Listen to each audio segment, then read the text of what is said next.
Welcome back, my friends. I hope by now you have a drum track and you have a bass track, and you have quantized both of them so that they sound decent and they sound like they go with the song, with the clicks.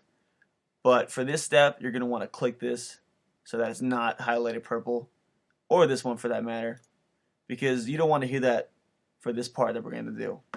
This part, we're going to save our song as MP3 files. An MP3 file is basically the most widespread version of music file that you see on the web. It's the one that you're going to use the most for whatever you're doing, whether it's YouTube or making apps or using it on a website. Whatever you're going to be doing, chances are it's going to be an MP3 file. So we're going to make an MP3 file. What you need to do to make your MP3 file is well, first thing you should do is save this file, because in case something ever happens to it, you don't want it to start over. So click on File, click Save. So this is where you choose your location for where it's going to be saved on your computer. I'm going to just keep it to GarageBand. It's going to be a GarageBand folder. Where it says Save As, I like to do it this way. I like to just put my name, and you can put the title of the song. For me, I'll say Udemy, because, it's Udemy. And then I like to put the date of when I started it, because I want to just be able to find it very easily. I'll be like, oh, what's that song I did back in December? And I could just easily find it because the date is right on the file. That's just my way of doing it. You can do it whatever way you want, but I think it's better.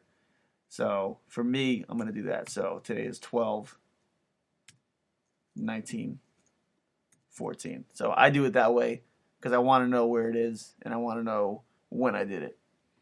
So click Save.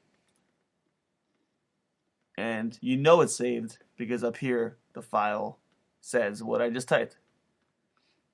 Now I need to save it as an MP3 file, which is totally different than a GarageBand file. A GarageBand file will say .band on it, and it won't play anywhere besides GarageBand. You can't put it on your iPod or anything. You need to make it as an MP3 file.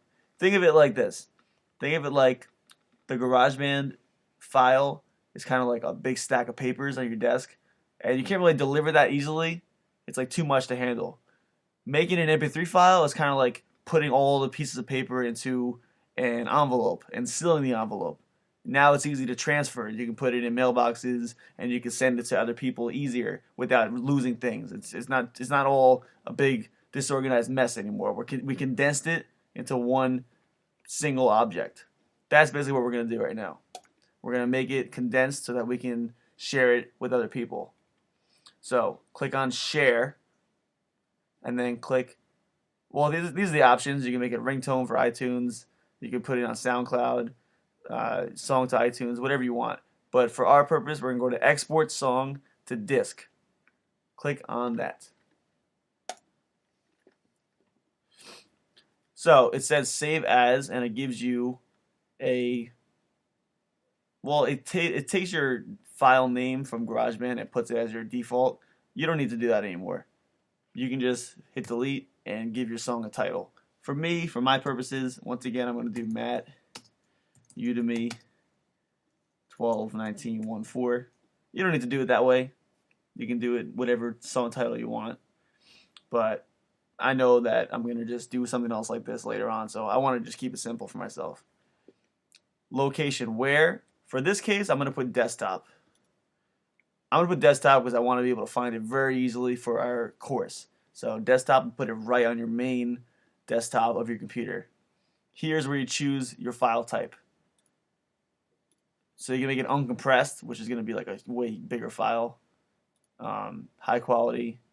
But this one is the one we're going to use. Like I said, MP3 is very common, so use MP3. Click on Export.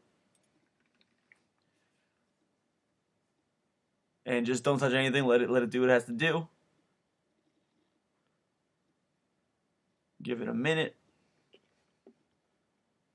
And if it's finished, we should be able to minimize this. Minimize is the yellow button over here.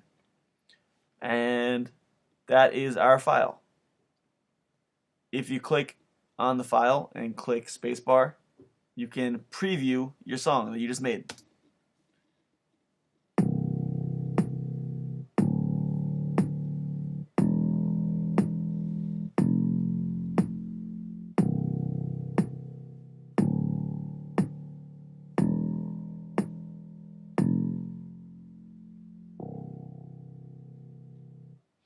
Okay, a lot of times people don't forget to change that metronome setting with the clicks, and you'll hear the clicks throughout the whole song because they click that. So luckily we didn't have the clicks because it sounds very amateur with the metronome click going on the whole song. Also, like we said, it's a very basic song, but we already made our first track, which is great. We made our first song. Now we're going to take it to another level. But we already have our first MP3 file. But now we're going to take it to a new level. It's going to sound way better. It's going to be really cool.